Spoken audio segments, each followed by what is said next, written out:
ꯑꯍꯥꯟꯕꯃꯛꯇꯗ Kanbiba Mapu Jesu Christagi Sengthoiraba Minglenda Yengbiriba amasung tabiriba nungsijaraba chilinaw iche chalima pabungsing mayam pumnamakpu dayanan laisramna thamoidagi nungsiba amasung ikai khumnabu utjari mayamda hojik yenghanjaribasi mayam ipa ishorgi ningnasang asengba sanglen ama aina sajariba amasung ipa ishor kanano khangsadriba natragasu awana ana ekna thallaba leita lairasingda mateng pangjanaba anaba kokchanabagi damakta ipada haijanabagi sanglen amakak aina khanjaraga sajariba mayam aina Mistry amakak ngangnajabani haiba Mistry asina u yumbi yungduna mayam sagalakba haurakpa matamda sida aigna wari sanajaribi nupi macha school gi uniform selibse magi machanupi ni haiba machanupi se mayam magi imungda thouri yanduna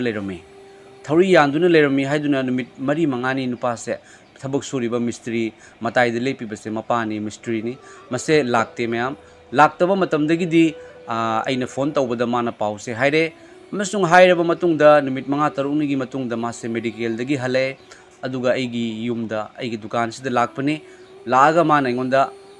dayanan sumaina aise yamna ware mingondagi paisa su yamna pubane aduga magi nupi si sumayam chahi taraga nipan sure hawatpa chatpa ngamdaduna leiba amasung magi macha nupi se thouri yandagi ta tawba mayam mi sangaga lei hai thouri yandagi ta tawba aduga nupasina haibada kanagumba singna chabada thabak tawsankhibani haiduna thouri yandagi ta tawi hai mase tajaba matamda amasung mapasina yam ware haiduna ingonda hairakpa matamsida mayam aina aigi chanupa hanga aiga chacharaga magi imungda chatlaga mayam aina paisa kharadang mateng pangjakibani aduga amuksu mayam ai mateng pangba chachagadori haiba imung asida uribasina magi nupini mase chahi taraga nipan sure hai nupi se hawat pangamdaba aduda aina phambiu mit usanbiu hairaga Kanbiba Mapu khuding makpu fahanbiram gi damakta kalbarigi cross ta siduna fumduna hingatpa Kanbiba gi mapu ekhoga loinariba Emmanuel Jesu Christa ipa ishorda hairibi nupi asigi damakta sumayam aina magi makhongda soga aina prayer tawjabani amasung magi macha nupi sida sumayam aina nang ahenba wakhal khanganu nang awaba wakhal khanganu nangi damakta ekhoi mayam ama lei paisa lupa gi nangna laik tambagi paisa lupa mathau taraga so ekhoida haibiro ekhoina soidana mateng pangjagani ekhoi Jesu Christa bu thajaba ekhoi chilinaw iche chalima pabung sing kaya lei haiduna mayam aina magi pungning thagotjarami amasung aina nupi macharu da paisa oina paisa kharasu mateng pangjaramani mayam Jesu Christa ipa ishor gi ningna sang sagalakpa matamda ipa ishor gi matik mangal do nungsiba kokpiba chanbiba pap kokpiba gi punsi amasung phangkhitare haibase hairiba Fattaba gi mapu mahakna khangi Bible na hai mahakna miyoiba singi thamoi gi oiba achumaran khangnaba gi thongado mahakna thingjellaga lei maramdi Jesu Christa pumnamak pu nungsiba jat bijat khaidoktaba dharma sandokpa lakpa nataba adubu Kanbiba lakba kanbiram khraba Jesu Christa kanano khangkhitare haiduna Bible da haibado adugumna aigi ipagi ningna sang sagalakba matamda magi machanupida sumna thouri yalhanduna aigi church sahandaba adubu magi imungda su ipagi nungsiba lei haiduna chacharaga mayam aina ipagi nungsiba se phongdokchabani adubu mayam Jesu Christa hingba ishorgi thabakni mahakna Mistry amada apanba piba taragasu ipa ishorna anauba Mistry ama khangna hanbiduna mayam hojik yam kanna ipagi ningna sangse sajari mayam hairiba Mistry asida hairiba magi machanupi magi imung asida mayam mateng pangningba wakhalse ipa ishorna ingonda yamna fawan birakpani mayam mateng pangu haiduna amasung ipa ishorna aingonda fawan birakpagi maramna chanupa hanga iga chachaduna mayam aigi khutta leijaba khara mateng pangjaramani chilnaw iche chalima pabung sing ai nongma nini gi matungda hairiba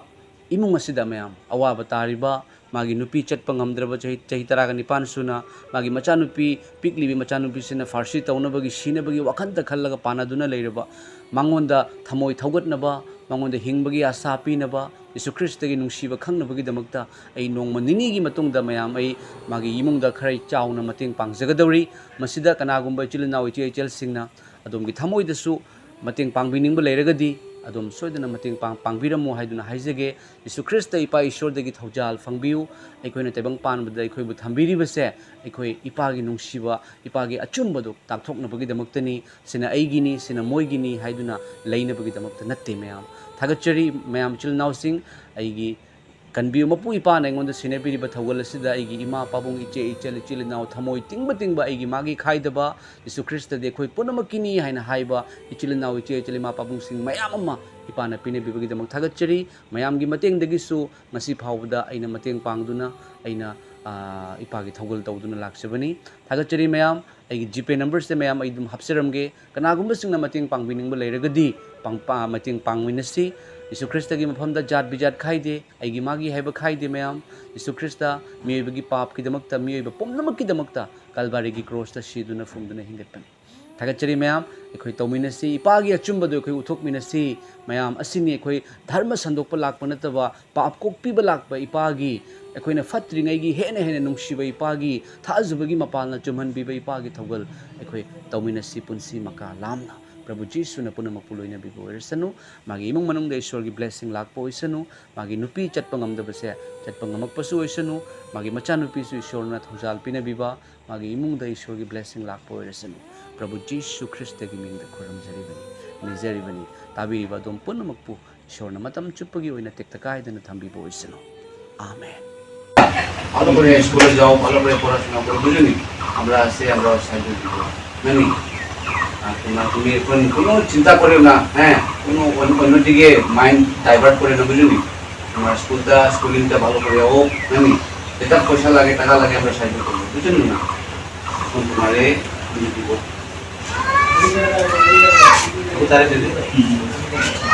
এটা তুমি লো আগে লো এটা তোমার যেটা লাগে school নামি কেন আমরা পড়েও আমরা বেজা নাইবো আমরা এইগুলো আমরা বাবার মতো আমরা মনে করে তোমার আমার বই মতো মনে করি জানি তুমি বালা মতো পড়াশোনা করো কোনো চিন্তা করে না অন্যর মাঠ অন্যর দিকে যায় না বুঝলি বালা আমি তোমার বই মনে করে কইছে খারাপ পাই না বুঝলি তুমি নামি ভালো করে পড়াশোনা করো নানি কোনো চিন্তা নাই আমরা আছি আমরা সাহায্য করবো বিধান সময় আইব নানি তলে গপর টাইম ভিডিও বানাইয়া বিধান গরিব মানুষের সময় বানাইয়া